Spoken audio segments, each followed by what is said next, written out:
Isn't this beautiful? This is an Asterix puzzle book. You have to find Asterix and a crowd of Gauls and Romans and Egyptians, and I think there's some British people somewhere around there. It's a work of art. It is magnificent. It is the kind of thing I wish I would have had when I was growing up. They don't really have the, this kind of stuff. We were more in the rudimentary, here's a stick kind of area. But look at it, it's beautiful. Even if you find Asterix, you still have something amazing to look at. Look at all the motion, all the energy. Everybody going around doing their thing. It's like watching a still picture from a really crowded Settlers game. It gives you such a great understanding of this world, of these people. I remember, I think it was in the 7th grade, our history teacher made us draw what we believe to be the day-to-day life of some people from the, I think, 12th century. Then we got to draw things. I drew a thing I forgot at home. I went to get it back and I showed it to them, to the teacher, and it was nice. She liked it. Everybody drew amazing things. Nothing as beautiful as this, though, and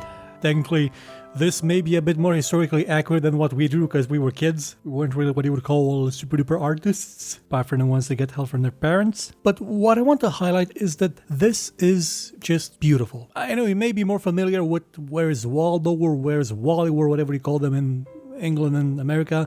Didn't have that guy around here. We had Asterix. He was a bit more popular. So you're probably familiar with the concept of finding something hidden in a crowded scene. There's even a game genre associated with that exact thing, which is the hidden object game genre, in which you see a scene and then you have to find a spoon or a umbrella or something in that scene.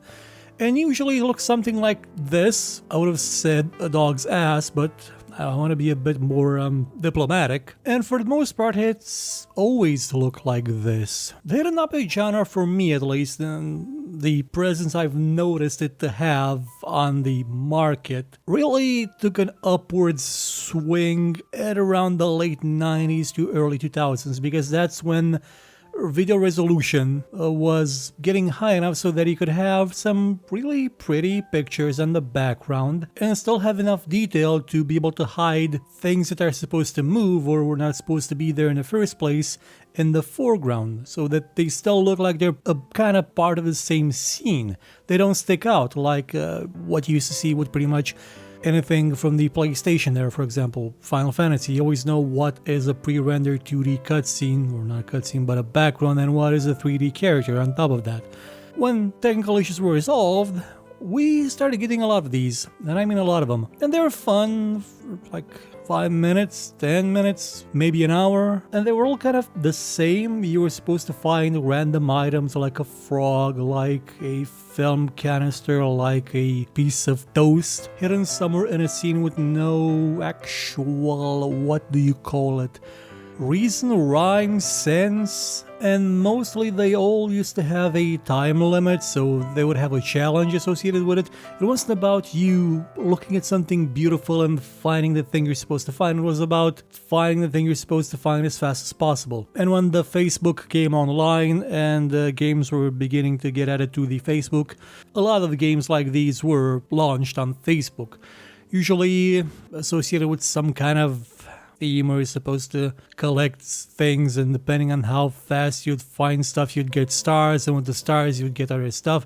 There was a crime one I used to play with my high school friends. We were all at that age, like 5 years out of college, and we had such miserable jobs that we played hidden object games on Facebook and poked each other and asked each other for more energy so we could get more stars. But for the most part, we got bored of those games. Everybody got bored of them because they didn't really do much for you. They were just a momentary distraction from your boring ass job. On the non-Facebook side, the genre did try and evolve a bit. It added some story elements and sadly puzzles. The game you're seeing now in the background is Red Chrome Mysteries Legion. It's a piece of crap, and what sort of annoys me is that it's made by Katya Games, I think that's how they pronounce the name, which is a studio that made Captain Bravo, B-R-A-W-E, Captain Browie. which is a Monkey Island-esque space adventure that was actually kind of nice. I wish that the Kickstarter for the sequel had succeeded, but it didn't. But it also made this, and it's a crappy game. It's a hidden object game that had some puzzles dumped into it, the kind of puzzles that are, well, horrible. They're the mechanically focused, here's 9 dials, spin them around to fill a meter with no rhyme or reason. There's nothing to them, nothing in the sense of link to the world they're in, nothing in the sense of direction or why you're doing this and what's the point. There's just stupidity. Like, there's a bunch of boxes blocking a window, and to unblock the window you have to put the boxes aside in a specific order, so they're from the biggest to the smallest, instead of chucking them aside because they're goddamn boxes. Why do I want to make a puzzle out of moving some boxes out of the way? Or why is that gate to the graveyard locked with some color changing rings? You know, stupid boxes. Also, it had a stupid story where the main enemy was supposed to be kind of the devil,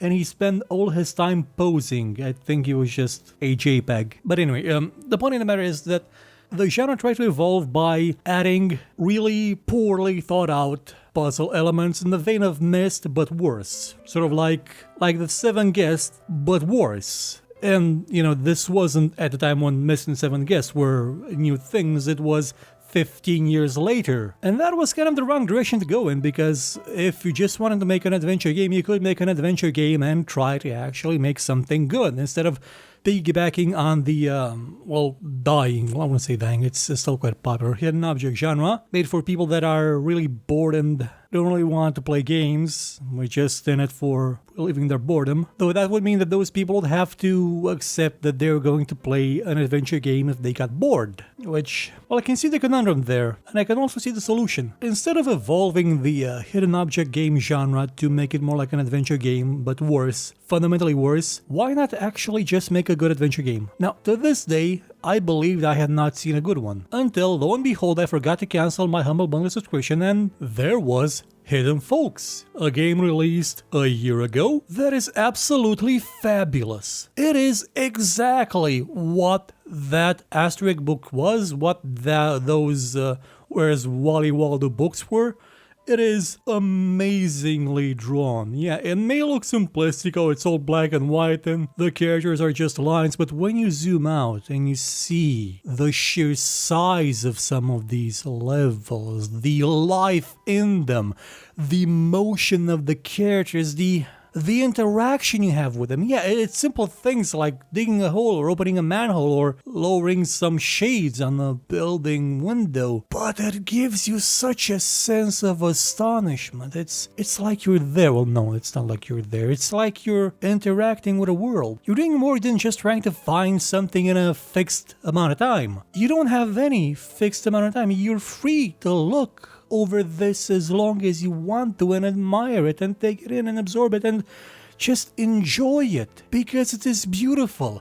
It was meant to be enjoyed, and in there you have a reason to go and look at the fine details. You have hidden things to look for, even if it's just something as simple as a fork and a city-sized map. Well, not a city-sized map, though I haven't gotten all that far into the game, so there may be. Also, they're updating it constantly, so there may be quite a lot of stuff in there. And this is how you do a hidden object game. This is exactly how you do a hidden object game, because it is precisely what the origin of the genre was and why it was so enjoyable in the first place. It wasn't just looking at a pre-rendered image of, I don't know, something made in Photoshop, like 5 minutes with stuff you got off some stock photo thing. No, this is beauty, this is dedication, this is hard work, this is a masterpiece. Okay, maybe I'm exaggerating that bit, but I very much enjoy looking at it. At the beginning, I wasn't all that thrilled by the aesthetic, but as it started to scale up, I realized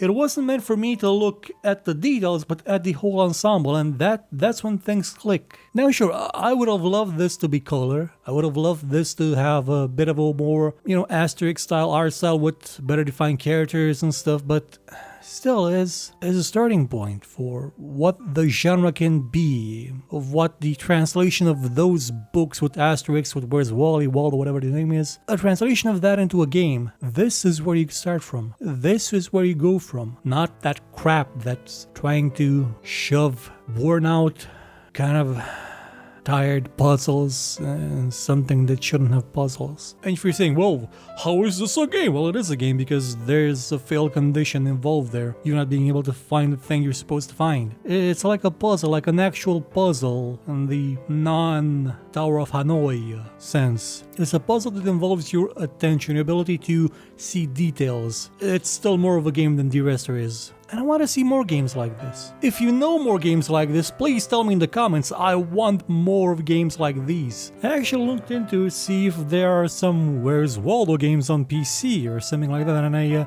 found out there was one made in 91 or something by Bethesda itself. And also there's one on the Microsoft Store that I think may be illegally put there because it's just a JPEG of the book or bits of the book with interactions for just you finding Waldo, and that's it. You don't get any points for finding the wizard or the other people. I think that may be illegitimately put there.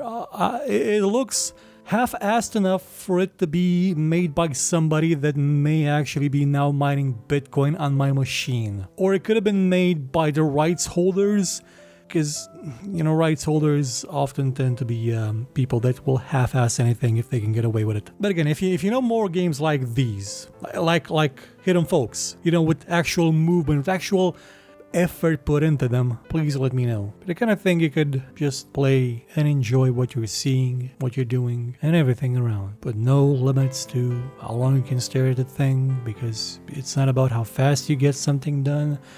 It's about enjoying what you're seeing, and you will have things to enjoy. And the beauty of the detail that's put there, and in the absolutely adorable way in which every sound effect is made by somebody mumbling into a microphone. As somebody that had a series of 2 entire videos in which I replaced all the sound in a trailer with me making sound effects with my voice, I really appreciate what they've done with that game. I think you may still be... No, actually, no, you can't. I'm recording this like a week in advance almost, so it's not on Humble Monthly Bundle anymore, but it is on Steam for the price of €8, which is really not a lot of money. It sure as hell is a lot more enjoyable than the Great Fantasy Struggle that I covered on Play Now a couple of days. For me it was yesterday, so I don't know what it was for you guys and gals. So if you like hidden object games that are not crap, go and play Hidden Folks. It's beautiful. Goodbye.